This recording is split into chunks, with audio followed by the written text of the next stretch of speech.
अस्सलामुअलैकुम दोस्तों, मैं आप लोगों के पास हाजिर हुआ हूँ एक नई अमेजिंग वीडियो के साथ। जिन दोस्तों ने अभी तक मुझे लाइक और सब्सक्राइब नहीं किया उनसे रिक्वेस्ट है कि प्लीज़ सब्सक्राइब माय चैनल। आज जो टॉपिक मैं आप लोगों के साथ शेयर करूँगा वो है ओरिजिन ऑफ द यूनिवर्स, और इसको सबसे बेहतर एक्सप्लेन करती है big bang theory.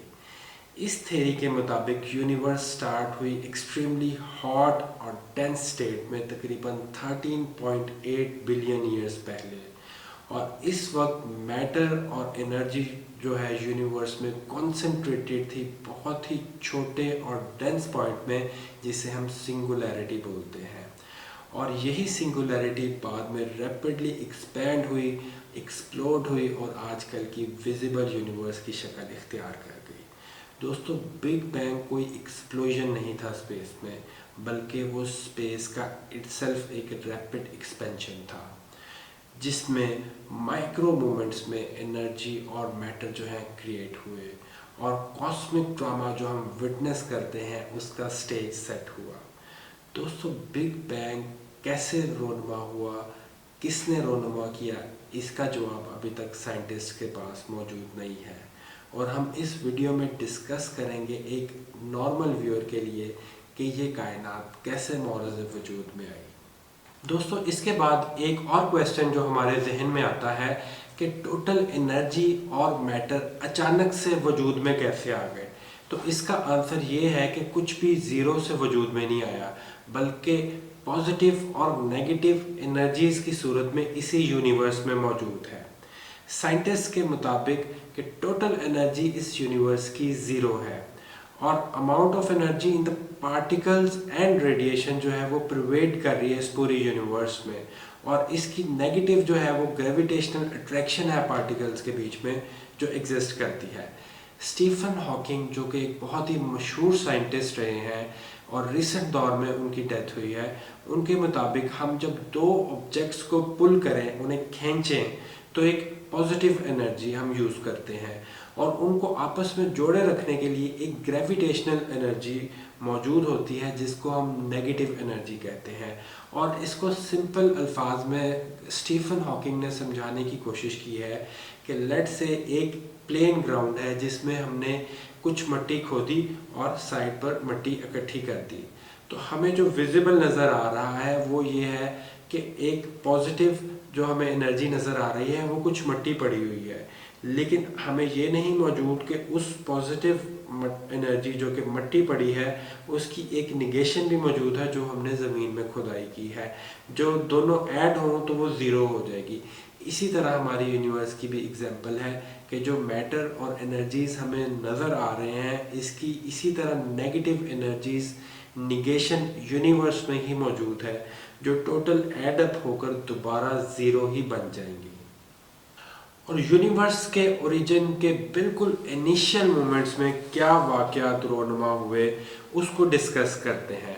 4 fundamental forces उस वक्त मौजूद थी, जो कि electromagnetic force, strong nuclear force, weak nuclear force और ग्रेविटेशनल फोर्स। और उस वक्त मैक्स प्लैंक एक साइंटिस्ट हैं, उनके प्लैंक लेंथ के मुताबिक यूनिवर्स की लेंथ थी 1.6 इंटू 10⁻⁻35 मीटर्स, जो कि एक नुक्ते का भी बिलियंथ पार्ट होगा। इतना छोटा साइज था उस वक्त यूनिवर्स का, और उस छोटे से यूनिवर्स में जो टेम्परेचर था वो 10⁻32 डिग्री सेल्सियस था। और एक इन्फ्लेशन एक ऐसा अमल है जिस दौरान यूनिवर्स एक्सपैंड हुई, एक्सप्लोड हो गई, और वो थोड़ी सी देर के लिए रुका, और वो थोड़ी सी देर भी क्या टाइम था, 10⁻³ सेकेंड से लेकर 10⁻32 सेकेंड्स। इस दौरान रुकने के दौरान जो यूनिवर्स एक्सपैंड कर चुकी थी वो 10⁻78 टाइम्स एक्सपैंड कर चुकी थी, जिसके हमें शायद डॉट या ज़ीरोज़ जो है मिलाने पड़े तो शायद वो भी मुश्किल हो। इतनी ड्रेस्टिक और वास्ट एक्सपोनेंशियल एक्सपेंशन हो चुकी थी यूनिवर्स की, जो कि ईज़िली एक्सप्लेन भी नहीं की जा सकती। और इस दौरान जो वाक़यात रोनुमा हुए वो ये हुआ कि प्रोटॉन्स और न्यूट्रॉन्स जो थे वो कंबाइन हो चुके थे और बिल्डिंग ब्लॉक्स ऑफ मैटर बने। इसी तरह हाइड्रोजन, हीलियम और ट्रेसेस ऑफ लिथियम जो है वो बनी और इन्होंने फाउंडेशन ले की formation of stars and galaxies की, जो कि आज हमें विजिबल यूनिवर्स में नज़र आती हैं। और दोस्तों, कॉस्मिक एवोल्यूशन या इर्तिकाए कायनात का जिक्र किया जाए तो अरबों साल गुजरने के बाद गैलेक्सीज आपस में कोलाइड की और कुछ स्टार्स पैदा हुए और कुछ स्टार्स ख़त्म हो गए और इसी तरह प्लानिटरी सिस्टम वजूद में आया। इसी सिस्टम के वजूद में आने से सोलर सिस्टम्स वजूद में आए और उसके बाद हमारी ये अर्थ, हमारी ये ज़मीन तकरीबन 4.6 अरब साल पहले मार्स से वजूद में आई और इन्हीं चीज़ों ने फेवरेबल कंडीशंस पैदा की ज़िंदगी, लाइफ के लिए, जिसको हम आज जानते हैं। दोस्तों, 1920 में माउंट विल्सन कैलिफोर्निया में अपनी टेलीस्कोप से एडविन हबल कुछ ऑब्जर्वेशंस कर रहे थे और उन्होंने ये देखा कि मैक्सिमम गैलेक्सीज जो हैं हमसे दूर जा रही हैं और वो गैलेक्सीज जो हमसे बहुत ज़्यादा दूर हैं वो उतनी ही तेज़ रफ्तारी से मज़ीद दूर जाती जा रही हैं, जिससे इन्होंने ये डिस्कवर किया कि ये यूनिवर्स कॉन्टीन्यूसली एक्सपैंड कर रही है और इनकी ये डिस्कवरी अभी तक साइंटिफिक हिस्ट्री की सबसे बड़ी डिस्कवरी मानी जाती है।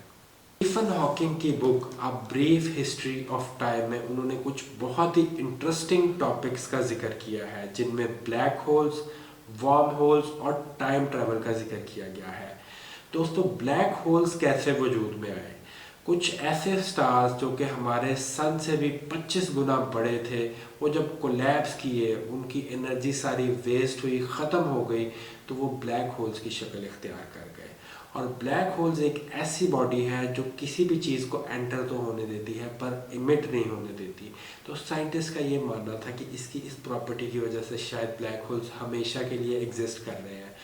बट स्टीफन हॉकिंग ने वार्म होल्स का भी जिक्र किया और उनका ये कहना था कि ये कॉन्टीन्यूसली रेडिएशंस एमिट कर रहे हैं अपने एजेस से, कॉर्नर्स से, जिसकी वजह से ये कुछ अरसे के बाद एवेपोरेट होकर ख़त्म हो जाएंगे। और इसी तरह टाइम ट्रैवल के बारे में उनका ये कहना है कि अगर फ्यूचर में इंसान ने कभी भी स्पीड ऑफ लाइट से भी ज़्यादा या कई गुना ज़्यादा स्पीड अचीव कर ली तो ये शायद पॉसिबल हो पाए कि इंसान फ्यूचर या पास्ट में जा सके और देख सके, लेकिन फिल वक्त साइंटिस्ट का ये कहना है कि ऐसा कुछ भी करना पॉसिबल नहीं है। और दोस्तों, कायनात के निज़ाम पर गौर किया जाए तो सूरज, चाँद, ज़मीन और कायनात की हर चीज़ एक सिस्टम के तहत चल रही है जो इस तरफ इशारा करती है कि कोई सुप्रीम इंटरवेंशन है, कोई डिवाइन पावर है जो इन चीज़ों को कंट्रोल कर रही है और इस डिवाइन पावर को हम गॉड का नाम देते हैं। और मुख्तलिफ रिलीजन्स में लोग बहुत से मुख्तलिफ नामों से एक ही हस्ती को एड्रेस करते हैं और वो है गॉड, और उम्मीद करते हैं कि साइंसदान भी फ्यूचर में इसी नतीजे पर आकर पहुंचेंगे। और दोस्तों, इसी तरह हमारी ये वीडियो कंक्लूड करते हैं हम। अगर आपको ये वीडियो पसंद आई तो इसे लाइक एंड शेयर ज़रूर कीजिएगा। तब तक अपना ख्याल रखिएगा। अल्लाह हाफिज़।